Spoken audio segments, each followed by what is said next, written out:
Hi hello ಎಲ್ಲರೂ ಹೇಗಿದ್ದೀರಾ? ಎಲ್ಲರೂ ಚೆನ್ನಾಗಿದ್ದೀರಾ ಅಂತ ತಿಳ್ಕೊಂಡಿದ್ದೀನಿ. ಇವತ್ತು ಸಂಡೇ ಆಗಿರೋದ್ರಿಂದ ಬಿಡದಿ ಬಿಸಿ ತಟ್ಟೆ ಇಡ್ಲಿನ ತಿನ್ನಬೇಕು ಅಂತೇಳಿ ನಮ್ಮ ಬ್ರದರ್ ಹೋಟ್ಲಿಗೆ ಬಂದು ಇನ್ನು ಇಡ್ಲಿ ವಡೆ ಎಲ್ಲ ತಿಂದಿದ್ದಾದಮೇಲೆ ನಾವು ನಮ್ಮ ರಿಲೇಟಿವ್ ಒಬ್ಬರು ಇಲ್ಲೇ ಇದ್ದಾರೆ. ಸೊ ಅವರಿರೋದು ತೋಟದ ಮನೇಲಿ. ಸೊ ಪ್ರತಿ ಸರಿ ಬಂದಾಗೆಲ್ಲ ನಮ್ಮನ್ನ ಕರಿತಾಯಿದ್ರು. ನಾವಿವತ್ತು ಅವ್ರ ಮನೆಗೆ ಹೋಗೋಣ ಅಂತೇಳಿ ನಾನು ಮತ್ತು ನನ್ನ ಹಸ್ಬೆಂಡ್ ಇಬ್ಬರು ಕೂಡ ಹೋಗ್ತಾಯಿದ್ದೋ. ಸೊ ಇದು ಅವ್ರ ತೋಟದ ಮನೆ. ನಾವಿನ್ನು ಮನೆ ಗೇಟ್ ಒಳಗಡೆ ಎಂಟ್ರಿ ಆಗ್ತಾ ತಕ್ಷಣ ನಮ್ಮನ್ನು ವೆಲ್ಕಮ್ ಮಾಡ್ಕೊಂಡಿದ್ದು ಇವರು. ಸೊ ಫಸ್ಟ್ ಇವ್ರು 3 ಜನ ಬಂದು ನಮ್ಮನ್ನು ವೆಲ್ಕಮ್ ಮಾಡಿಕೊಂಡ್ರು. ಇನ್ನು ಹೋಗಿದ ತಕ್ಷಣ ಆಂಟಿ ನಮಗೆ ಜ್ಯೂಸನ್ನ ಮಾಡಿಕೊಟ್ರು. ಜ್ಯೂಸನ್ನ ಮಾಡ್ಕೊಂಡಿದ್ದಾದಮೇಲೆ ತೋಟ ಎಲ್ಲ ನೋಡೋಣ ಅಂತ ಆಚೆ ಬಂದು ನಮಗಿಂತ ಎಕ್ಸೈಟ್ಮೆಂಟಾಗಿ ಕೋಳಿಗಳು ನಮ್ಮನ್ನ ನೋಡೋಕ್ಕೆ ಅಂತೇಳಿ ಅವ್ರ ಫ್ರೆಂಡ್ಸ್ಗಳೆಲ್ಲ ಕರ್ಕೊಂಡು ನಮ್ಮ ಹತ್ರ ಬಂದು ಮುಂದೆ ಹೋಗ್ತಾ ಹೋಗ್ತಾ ಅವು ಮನೆ ಒಳಗಡೆ ಹೋಗಿ ನಮ್ಮನ್ನು ಕೂಡ ವೆಲ್ಕಮ್ ಮಾಡಿಕೊಂಡು. ಸೊ ಇವರಂತೂ ತುಂಬ ನಾಟಿ ಕೋಳಿಗಳನ್ನ ಸಾಕಿದ್ದಾರೆ. ನೋಡೋಕ್ಕಂತೂ ತುಂಬಾ ಖುಷಿ ಆಯ್ತಾಯಿತ್ತು. ಇನ್ನು ಕೋಳಿಗಳನ್ನ ಹೇಗೆ ಬಿಡೋಕ್ಕೆ ಅಂತೇಳಿ ಈ ಥರ ನೆಟ್ನ ಹಾಕಿದ್ದಾರೆ. ಇದರಿಂದ ಯಾವುದೇ ಹಾವು ನಾಯಿ ಏನು ಬರಲ್ಲ ಅಂತೇಳಿ ಕೋಳಿಗೆ ಅಂತಲೇ ಅದನ್ನು ಸಪ್ರೇಟಾಗಿ ಮಾಡಿದ್ದಾರೆ.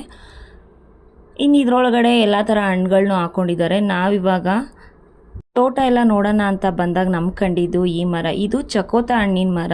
ಸೊ ಜಾಸ್ತಿ ಕಾಯಿ ಏನು ಬಿಟ್ಟಿರಲಿಲ್ಲ, 1-2 ಹಣ್ಣು ಬಿಟ್ಟಿತ್ತು. ಅದರಲ್ಲಿ 1 ಹಣ್ಣಾಗಿತ್ತು, ಇನ್ನೂ 1 ಕಾಯಿ. ನಮಗೂ ಕೂಡ ಒಂದು ಚಕೋತ ಹಣ್ಣ ಕಿತ್ಕೊಟ್ರು. ಕಿತ್ಕೊಟ್ಟಾದ್ಮೇಲೆ ಮುಂದೆ ಹೋದೋ. ಸೊ ಈ ತೋಟ ಬಂದು 18 ಎಕರೆ ಇರೋದು. ಇವರಿಬ್ಬರೇ ಗಂಡ ಹೆಂಡ್ತಿ ನೋಡ್ಕೋತಾ ಇದ್ದಾರೆ. ಇನ್ನು ತೋಟದ ಮಧ್ಯದಲ್ಲಿ ಒಂದು ದೊಡ್ಡ ಆಲದ ಮರ ಇದೆ. ಅಲ್ಲಿ ಒಂದು ಸುತ್ತಾಗಿ ದೇವಸ್ಥಾನನ ಮಾಡ್ಕೊಂಡಿದ್ದಾರೆ. ಇನ್ನು ತೋಟ ಸುತ್ತ ಅಂತೂ ಇರೋದಂತೂ ಸೀಪೆ ಮರಗಳು. ಇನ್ನು ಹಾಗೆ ಮಾವಿನ ತೋಟದಲ್ಲಂತೂ ತುಂಬ ಮಾವಿನಕಾಯಿ ಬಿಟ್ಟಿತ್ತು. ನಾನೇನು ಈ ಥರ ಮಾವಿನಕಾಯಿನ ತೊಗೊಂಡಿಲ್ಲ. ತೋತಾಪುರಿ ಮಾವಿನಕಾಯಿನ ಮಾತ್ರ ಒಂದು 4 ಕಿಳಿಸ್ಕೊಂಡೆ. ಏಕೆಂದರೆ ಅದಾದರೆ ತಿನ್ನೋಕ್ಕೆ ಚೆನ್ನಾಗಿರುತ್ತೆ, ಇದಾದರೆ ಹುಳಿ ಇರುತ್ತೆ ಅಂತೇಳಿ ಇದನ್ನ ಕಿತ್ಕೊಂಡು. ಇದನ್ನೆಲ್ಲ ಕಿತ್ಕೊಂಡಿದ್ದಾದಮೇಲೆ ನಾವು ಹಂಗೆ ಮುಂದೆ ಬಂದು ಇನ್ನು ಎಲ್ಲೇ ನೋಡಿದ್ರೂ ಆ ತೋಟದಲ್ಲಂತೂ ತುಂಬ ಸೀಪೆ ಮರಗಳಿತ್ತು. ಆ ಹಣ್ಣಾಗಿರೋ ಸೀಪೆ ಹಣ್ಣಿನ ಸ್ಮೆಲ್ಲಂತೂ ಎಷ್ಟು ಘಮ ಘಮ ಅಂತಾಯಿತು ಅಂತ ಅಂದರೆ ತಿನ್ನಬೇಕು ಅಂತ ಅನಿಸ್ತಾಯಿತ್ತು. ಇನ್ನು ಶ್ರೀಧರ್ ಅಂತೂ ಹೋಗಿ ತುಂಬ ಹಣ್ಣುಗಳನ್ನ ಕಿತ್ಕೊಂಡು ಬಂದರು. ಇನ್ನು ಅವ್ರು ನಮಗೆ ತೋಟನೆಲ್ಲ ತೋರಿಸ್ಕೊಂಡು ಸುತ್ತಾಡಿಸ್ಕೊಬಂದರು. ಇನ್ನು 18 ಎಕರೆ ಇರೋದ್ರಿಂದ ನಾವು ಅದನ್ನು ಸುತ್ತಾಡೋಷ್ಟರಲ್ಲಿ ನಮಗೂ ಕೂಡ ಸುಸ್ತಾಯಿತು. ಆದರೂ ಸಂಡೇ ಅಲ್ವಾ, ಎಂಜಾಯ್ ಮಾಡ್ದೋ ಈ ತೋಟದಲ್ಲಿ. ಹಂಗೆ ಒಳಗಡೆ ಬಂದು ಇದು ನೋಡಿ ಫ್ರೆಂಡ್, ಇದು ಕಿತ್ತಲೆ ಹಣ್ಣಿನ ಗಿಡ ಅಂತೆ. ಸೊ ಇವಾಗ ಹಣ್ಣು ಬಿಡೋಕ್ಕೆ ಸ್ಟಾರ್ಟ್ ಆಗಿದೆ ಅಂತ ಹೇಳಿದರು. ಸೊ ಇದು ನನಗೆ ನೋಡಿದ್ರೆ ಕಿತ್ತಲೆ ಹಣ್ಣು ಥರ ಅನಿಸಿಲ್ಲ, ಆದರೆ ಅವರದ್ದು ಕಿತ್ತಲೆ ಮರನೇ ಅಂತ ಹೇಳಿದ್ರು. ಇನ್ನು ಇದು ನೋಡಿ ನಿಂಬೆಹಣ್ಣು. ಇದೊಂಥರ ಡಿಫ್ರೆಂಟ್ ಆಗಿದೆ, ರೌಂಡಕ್ಕಿಲ್ಲ, ಇದು ಸ್ವಲ್ಪ ಸಿಲಿಂಡರ್ ಆಕಾರದವಾಗಿದೆ ನಿಂಬೆಹಣ್ಣು. ಅಂದರೆ ಈ ಹಣ್ಣಿನ ರಸ ಹುಳಿ ಇರಲ್ವಂತೆ, ಜಾಸ್ತಿ ಸ್ವಲ್ಪ ಹುಳಿ ಇರುತ್ತೆ ಅಂತ ಹೇಳಿದ್ರು. ತುಂಬ ಗಿಡಗಳು ಈ ಥರದ್ದು ಹಾಕ್ಕೊಂಡಿದ್ದಾರೆ. ಸೊ ಆಲ್ಮೋಸ್ಟ್ ಕೋಳಿಗಳೇ ಇದು ಹಣ್ಣುಗಳನ್ನೆಲ್ಲ ತಿನ್ನುತ್ತಂತೆ. ಸೊ ಅವರು ಜಾಸ್ತಿ ಯೂಸ್ ಮಾಡಲ್ಲ ಅಂತೇಳಿ ಬಿಟ್ಬಿಟ್ಟಿದ್ದಾರೆ. ಹಾಗೆ ನಾವು ಸ್ವಲ್ಪ ಮುಂದೆ ಬಂದು ಇನ್ನು ನಮ್ಗೆ ಕಾಣಿಸಿದ್ದು ಈ ಮರ. ಇದು ನಾನು ಲಾಸ್ಟ್ ವಿಡಿಯೋದಲ್ಲೇ ತೋರಿಸಿದ್ದೀನಿ. ಇದು ಕ್ಯಾನ್ಸರ್ನ ಗುಣ ಮಾಡುವಂಥ ಹಣ್ಣು, ಹನುಮ ಫಲ ಅಂತ ಹೇಳ್ತಾರೆ. ಇದು ಕೂಡ ತುಂಬ ಇದೆ. ಅವರೇನು ಇದನ್ನು ಕುಡಿಯಲ್ಲ ಅಂತೇಳಿ ಕೋಳಿಗಳೇ ತಿನ್ಕೊಳ್ಳುತ್ತೆ ಅಂತೇಳಿ ಬಿಟ್ಬಿಟ್ಟಿದ್ದಾರೆ. ಅವ್ರು ಯಾವುದೂ ಹಣ್ಣನ್ನ ಯೂಸ್ ಮಾಡಲ್ಲ ಜಾಸ್ತಿ. ಕೋಳಿಗಳಿಗಂತೂ ಹಣ್ಣಿಂದೆ ಫುಲ್ ಹಬ್ಬ. ಪ್ರತಿಯೊಂದು ಬಾಳೆ ಗಿಡದಲ್ಲೂ ಕೂಡ ಬಾಳೆಗೊನೆಗಳಿದೆ. ಅದನ್ನಂತೂ ಕೋಳಿಗಳು ಕೆಳಗಡೆ ಬೀಳೋದೇ ನಿಧಾನ. ಎಲ್ಲನೂ ತಿಂದು ಕುತ್ಕಿ ಮೂಕಿಲಿ ಎಲ್ಲನೂ ತಿಂದಾಕಿದೆ.